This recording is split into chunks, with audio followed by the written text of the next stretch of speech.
Gente que faz dessa semana vai falar de tecnologia, empreendedorismo na tecnologia. Nós vamos conversar com o João Fuad, que é CEO da Highline Venture Builder. Dizem, aliás, parece que seus pais já diziam que você é um rebelde, é isso mesmo? Obrigado por ter vindo. Obrigado, Sabino, é um prazer estar aqui com você. E, cara, a primeira coisa que eu vou te elogiar é a pronúncia. Você acertou Highline, que muitas vezes virou Highline, e o Fuad, que é outra coisa difícil. Todo mundo acha que é francês, mas é árabe. Então, sim, Sabino, meus pais achavam que eu era um rebelde. Com uma certa razão, depois que você faz uma análise ali, um retrospecto, eu fui expulso 3 vezes da escola, soltei um porco na escola. Você foi expulso 3 vezes da escola? Fui 3 vezes expulso. O que você aprontou na escola?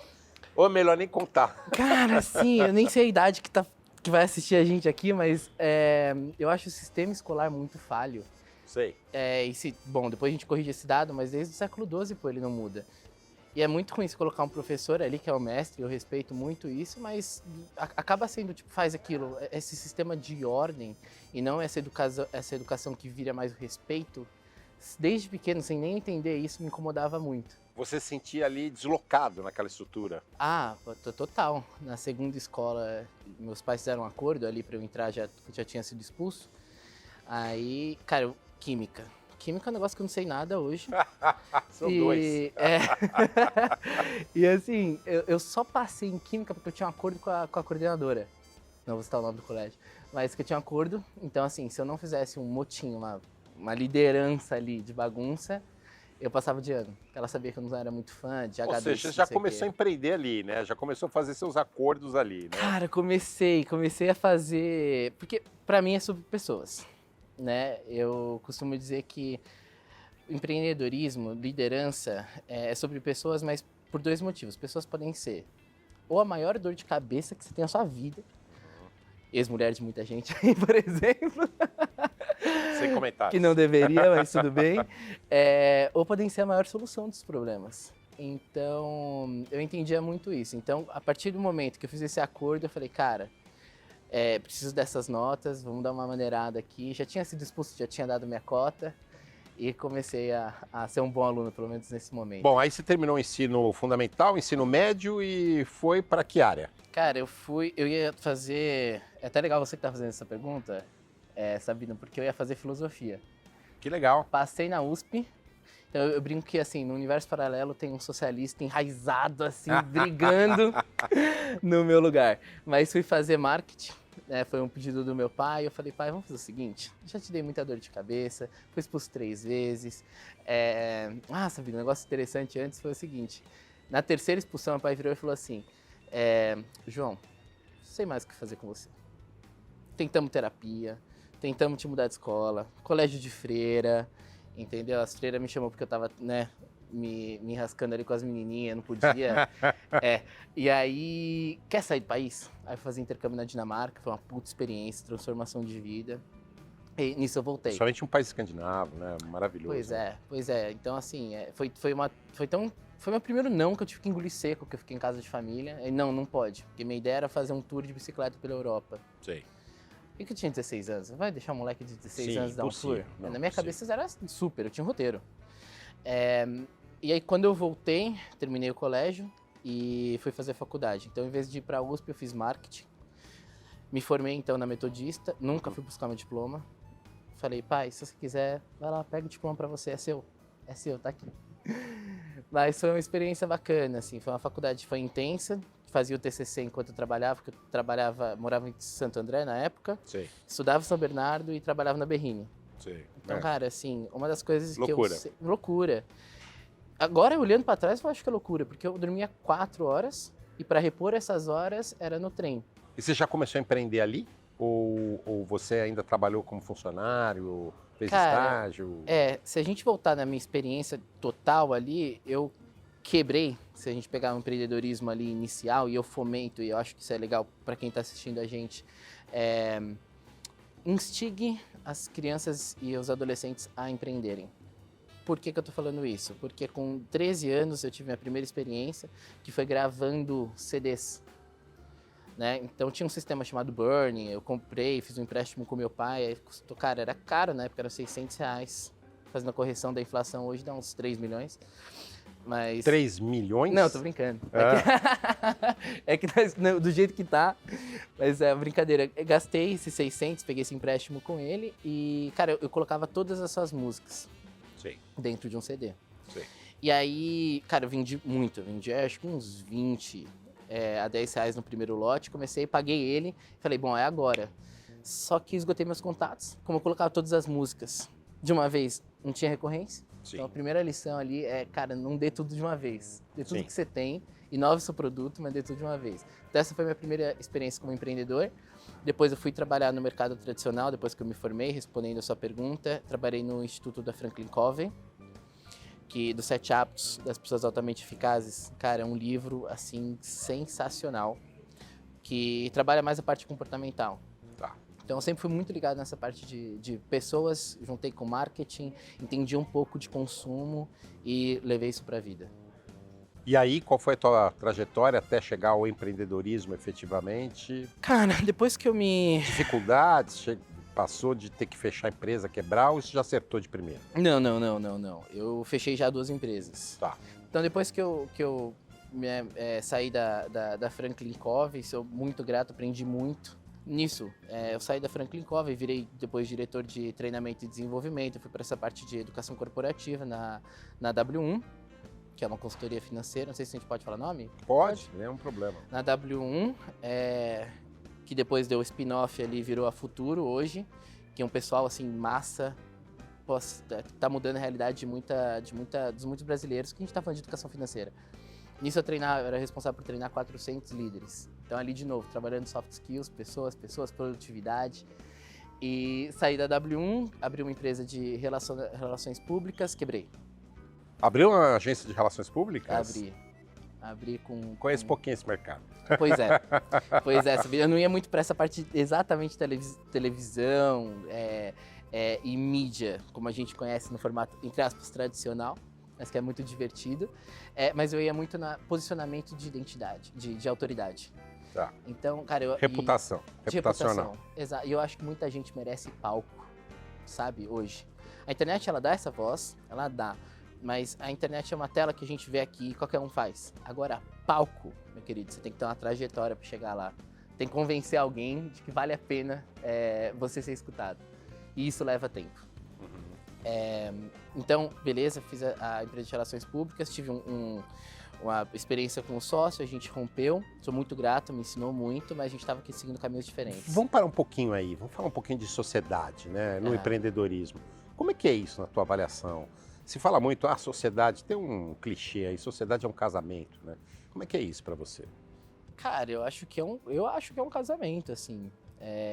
E um ponto muito interessante que eu aprendi na minha carreira até então, quando você faz uma sociedade, cada empreendedor é um empreendedor, tá? Eu sou muito próximo da minha equipe, sou muito próximo dos meus sócios, e por ser muito pessoas, é muito importante saber toda a cadeia que envolve. Um dos erros que eu cometi na questão da sociedade foi, quando você casa com um sócio, quando você forma uma sociedade, você não está fazendo só com ele. Você está fazendo com o pai, com a mãe dele, com a família dele, com a esposa, com o esposo. Depende da fase que ele está vivendo na vida, né? Muito jovem com os pais, depois num segundo momento com a esposa, Exato. namorada, e depois até com os filhos, né? Cara, esposa e marido, pra mim, são quem eu convenço antes do sócio. Porque é a segunda opinião. Então, assim, se eles não estiverem felizes, eles vão encher o saco do meu sócio. Não, e lá na frente com os filhos, porque tem a questão da da sucessão, né? Exato. Não cheguei lá ainda com questões com Vai filho. vai chegar, se Deus quiser. Mas um dos nossos sócios tem os filhos pequenos e cara, é muito legal, acho que tá ficando mole. Esse negócio de rebelde, acho que eu... Então, assim, acho que... E aí, então, tua primeira experiência como empreendedor foi essa empresa de relações públicas? Formal, com CNPJ Sim. e tudo mais, sim. Sim. Até porque eu sou meio contra esse negócio de formar empresa, abrir CNPJ. Vamos vender antes, e aí, quando você tiver que emitir uma nota fiscal, aí você... Entendeu? Porque tem muita gente que, vou abrir o CNPJ, acho que essas são as primeiras... Não E hoje é possível isso que é mais rápido de abrir empresa, né? Cara, super. Assim, com o apoio do Sebrae, que nos acompanha, sempre é mais obrigado, fácil. Sebrae. Ó, eu tava pular essa timeline, mas assim, eu tava na Estônia esses meses atrás. Cara, a gente consegue abrir uma empresa, se não dependesse do fator humano, em 40 minutos. É o Vale do Silício da Europa, sabendo? E aí, como a gente demora, em 2 horas você abre. Então, cara, Sebrae, o que vocês estão fazendo é incrível, continue, por favor. Maravilha. Olha, a gente está conversando com o João Fuad, ele é CEO da Highline Venture Builder e trabalha na área de tecnologia. Nesse primeiro bloco ele falou um pouquinho dessa trajetória inicial, como é que foi iniciar o empreendedorismo e até da rebeldia dele. No segundo bloco a gente vai falar se tem essa rebeldia hoje também como empresário formal. Daqui a pouquinho no Gente que Faz.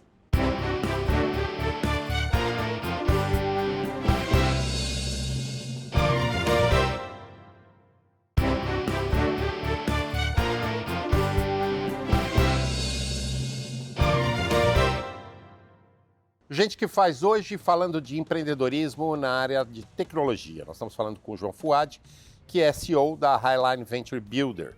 O que é a Highline Venture Builder? A Highline hoje ela é um hub, é um ecossistema inteiro de empreendedorismo fomentado para startups, com foco em tecnologia e marketing. O que significa isso? Oferecer serviços de tecnologia para startups? Isso.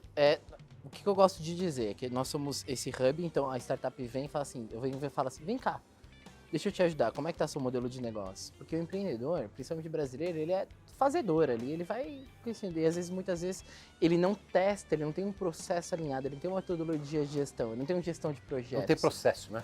Não tem processo, às vezes ele não conhece as pessoas que podem impulsionar o negócio dele.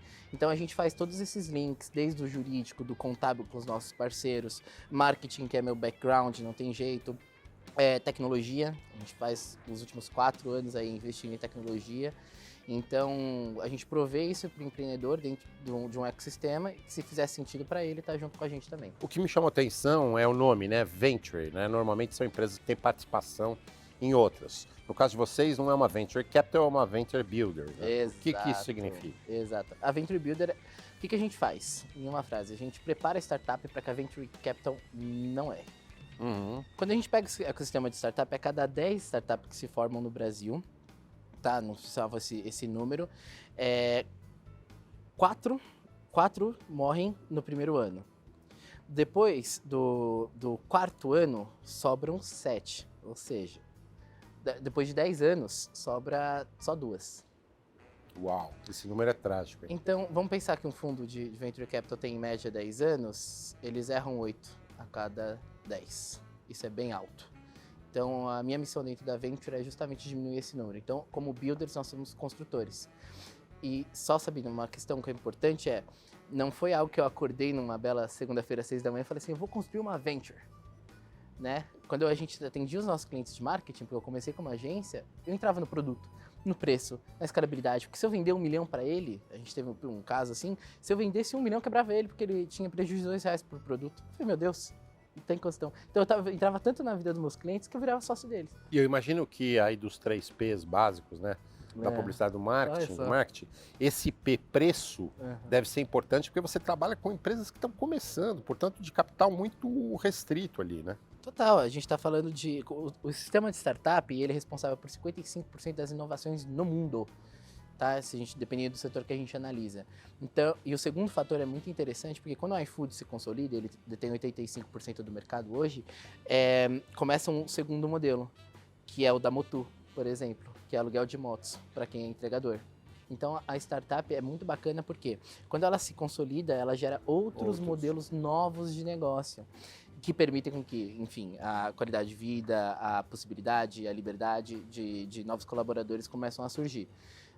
Então, acho que isso que é interessante dentro de todo esse ecossistema. Como é que você chegou aí? Como é que você chegou nesse raciocínio para montar a empresa? Você falou que você começou como uma agência, é isso? Isso, eu comecei como uma agência de marketing, virava sócio com os meus clientes. Sim. Né, por ter essa questão de relacionamento muito próximo. Por isso Venture, né? É isso. Só que aí veio o meu contador. Graças. Aí começa aquele negócio, João, você tá com muito CNPJ, tem que englobar. Aí holding, que é um nome lindo. Mas aí tem que colocar um CNPJ. Gente, começou a abrir 3, 4 empresas, fala com o contador. Você tem um negócio chamado blindagem patrimonial, que a gente pode falar sobre na próxima entrevista, que mudou também meu game. Sim. Mas da organização de vários CNPJs dentro de um CNPJ só. Aí a gente começou a linkar. Eu sempre fui bootstrap. Aí bootstrap, não sei se vai rodar aquele terminho, bootstrap, então eu sempre fiz com o meu próprio dinheiro. Tive meio que um pavor de pegar dinheiro dos outros, assim. E isso foi uma coisa que eu aprendi com meu pai. Mudei recentemente, agora a gente criou uma cultura, um processo muito bem estabelecido dentro do fundo que a gente está lançando. Primeiro fundo tokenizado, tá, Sabino? A gente pode entrar nesse assunto. Onde tem uma segurança, onde a gente está sendo regulamentado, junto com a financeira, que é a Gênesis, de um grande sócio amigo meu, que é o Richard, onde a gente forma isso e vai para ofertas públicas sem que as empresas precisam ir para IPO. Vamos devagar aí com esse teu raciocínio que foi, você acelerado foi rápido demais. Né? vamos traduzir isso. Então vamos lá. Primeiro, você começou fazendo negócio e de alguma forma o preço que você cobrava era uma participação naquela empresa que era a tua cliente, é isso? Eu começava com uma agência normal, FII mensal. Tá. Criava consciência de que precisava algumas outras áreas serem ajustadas. Tá. E dentro disso fazia o convite. Porque depois eu estava trabalhando com FII, não cabia as horas que eu estava me dedicando ao negócio. Ok. Então propôs a sociedade, a gente fechava o acordo, então se firmava, fazia aquela joint venture, que é a fusão de duas empresas. Perfeito. Só que não necessariamente eu estava prestando serviço de marketing. Eu estava gestão de projetos e outras coisas que você vai aprendendo Você na carreira. ampliou? Eu ampliei. E aí eu estava fazendo mais processo de consultoria. E isso foi há quanto tempo? Isso faz 1 ano e meio. Agora. Pouco tempo. Sabina, eu durmo pouco. Pouco Eu tempo. durmo pouco e meus sócios e a minha equipe é muito boa. Então a gente é muito engajado. O Cortella fala um negócio que é engraçado. Você tem tempo, você tem profundidade. Aí que mora a experiência. Então, se eu trabalhar durante 10 anos, 8 horas, é mesmo que eu trabalhar 16 durante 5. Então, se eu manter essa média, eu vou mais rápido. Legal, essa é uma dica também, né? É uma puta dica. Gestão de tempo, priorização. A coisa que mais mudou meu game, pode parecer assim besta, simples, mas é não deixar pra depois. Que isso é uma coisa meio cultural nossa. Então, quando eu falo não deixar pra depois, se algo pode ser feito em 2 minutos, faz agora. Não protelar. Não protela. E assim, mas eu tava com fulano, eu tava com Sabino, deixa eu te falar, se eu pegar o meu celular agora, fazer uma coisa em 2 minutos, não vai te incomodar. Entendeu? Ali a expectativa com você. Deixa eu só terminar. Então, essa foi, putz, posso falar de produtividade, dar uma diquinha de ouro assim, é essa. Bom, aí, qual foi o próximo passo dentro da Highline? Já era Highline? Já era Highline. Highline, se a gente traduzir assim, quer dizer barra alta. E eu sempre prisei por isso, assim, porque eu vi as agências de marketing, antes de eu fundar a minha, né, eu tinha quebrado a empresa de relações públicas, me aventurei brevemente no ramo de ar-condicionado, com a influência do meu pai novamente, só BO. Nossa, eu sou construtor hoje de startup, mas construir casa, Sabino, é uma prova de fogo. Assim, então, se você quer testar seu casamento, reforme a sua casa. Essa é a minha sugestão. Aí, essa eu não formei CNPJ, mas foi com um sócio muito interessante também, grande amigo. E fui para a empresa, então, de marketing. Só que eu também não queria formatar uma agência naquele momento. Eu queria lançar meu livro, que foi meu primeiro livro, que chama Desprocrastinando. Porque com a rebeldia eu também procrastinava muito. Essas acho que são as minhas duas características mais fortes ali da primeira e segunda adolescência até virar um jovem adulto. As agências eram super bagunçadas, ninguém tinha gestão de projetos, se tinha, estava fazendo no Trello, nada contra, mas é um sistema onde você tem limitações e plataformas muito melhores hoje no mercado, gratuitas também. Falei, cara, se não tem processo, atrasa. Se atrasa, perde qualidade, perde comprometimento, perde prazo, que é muito importante. Tem uma oportunidade. Uma coisa que você deve ouvir de muitos empreendedores, a gente tem um mindset, um modelo mental voltado para problema, oportunidade. Então, isso foi um problema que eu identifiquei, comecei a minha própria agência para mim só queria fazer o lançamento do meu livro. As pessoas viram e falaram, quem tá fazendo seu marketing? Eu falei, eu, faz para mim, faz para mim, faz para mim, faz para mim, faz para mim. Como eram contatos próximos, eu entrava no produto, virava sócio, trazia para Venture. Foi meio um boca a boca gerado por network. Eu nunca consegui fazer marketing para Highline quando ela era agência. Nunca consegui, eu sempre priorizei meus clientes. Porque o boca a boca não tem jeito, pode ser o P que for do Kotler. Mas tem essa coisa do network, que precisa ser sempre desenvolvido. Tem. Sabino, pega isso aqui, porque network foi um sistema muito banalizado em vários meios aqui. Network não é você sair conectando no cartão, esquece isso. Network é conexão genuína. E quando o americano, ele traz net de rede e working de trabalho. Então, quando você está networking, é um trabalho. Eu te conheci aqui, qual que é o nosso interesse em comum? Primeiro objeto, qual que é o nosso interesse comum? Aí, reis 14, né? Não aparecer na frente dos reis de mão vazias. Então, o que eu posso somar na sua vida para ir pedir algo? Não sair pedindo também. Então, trabalhar a sua rede de relacionamentos é fundamental. E eu, como builder hoje, por que eu viajo tanto e vejo outros países e etc., que é meio que metade da minha vida? Porque, cara, por que eu vou construir algo que alguém já fez? Se eu posso fazer um acordo com essa pessoa. Problemas, maiores pessoas são problema, solução. Então, sabendo que eu posso fazer um acordo, construir a partir da tecnologia dela, por exemplo, é o que faz sentido para mim. Você tem esses acordos hoje com empresas de todo mundo e eles são no sentido de inovação? Tenho. Cita um exemplo de coisa que você traz em Cara, parceria. a gente está fazendo agora uma parceria muito interessante com uma empresa da Estônia, voltada para inteligência artificial para edição automática de vídeo. Você, Sabino, ia adorar. Você grava 2 minutos, eu vou te provocar no assunto. O que você está fazendo aqui, por exemplo? O que você acha de como que a televisão fortalece o empreendedorismo, por exemplo? Você dá a sua opinião. Dentro desse aplicativo, vai cortar vários os seus highlights ali, os seus momentos de brilho, todas as suas frases. Com 2 cliques, vai gerar post para todas as suas redes sociais. Eu estou de novo mexendo no índice de produtividade. Automaticamente. Vai te dar visibilidade adequada e... Automação. Imagina daqui nessa conversa que a gente está gravando, sair todos os cortes, e aí o Sebrae vai poder postar e alimentar uma base de dados. Você também. Eu também. É. Eu também. Exato, mas entendeu como isso é escalável? Então, alimentar uma base de dados de pergunta. Então, depois que você tem uma base de dados, você consegue fazer uma pergunta para o Sebrae. E ele, na opinião desses 100 empreendedores que passaram, o veredito é esse. Então, é um pouco do que eu faço hoje.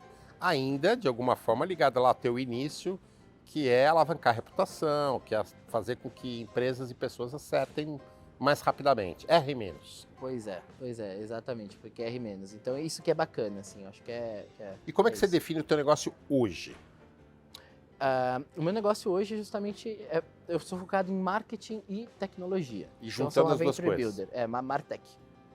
A gente, marqueteiro, sabe, não gosta de palavrinha difícil. Entendeu? Budget de orçamento. O meu negócio hoje eu defino como esse. É um modelo estruturado como Venture Builder, que fomenta tecnologia, inovação e marketing. Porque as empresas têm que vender desde o dia 1. Não é esse negócio de cash burning, de queima de caixa, 2, 3, 4 anos para eu começar a faturar. Meu querido, é 6 meses para você ter o seu MVP. Eu não quero que ela fature no dia 1, mas eu quero que ela esteja preocupada já com esse modelo. Quem é seu cliente principal hoje, o perfil dele? 2.